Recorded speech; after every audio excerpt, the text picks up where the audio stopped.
నలుగురిని ఆకట్టుకోవాలి అన్నా, మనం అందరికంటే ముందు స్థానంలో ఉండాలి అన్నా, ఏదైనా ఒక ఉద్యోగం సంపాదించాలి అన్నా ఒక్క తెలివితేటలు మాత్రమే ఉంటే సరిపోదు. తెలివితేటలతో పాటుగా వాక్ శక్తి ఉండాలి. అందరినీ ఆకట్టుకోగల వాక్ శక్తి, కంఠధ్వని ఉంటే మనకి తగిన గౌరవము, మర్యాద లభిస్తుంది.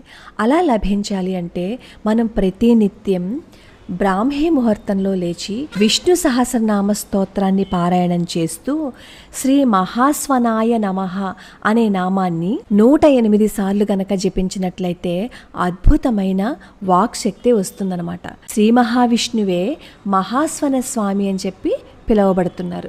ఇది విష్ణు సహస్రనామ స్తోత్రంలో 41వ నామం. కాబట్టి అయ్యో నాకు తెలివితేటలు ఉన్నాయి కానీ నేను రాణించలేకపోతున్నాను అని అనుకునే వాళ్ళు ఇలా చేస్తే కనుక వాళ్ళకి విశేషమైన ఫలితం ఉంటుంది.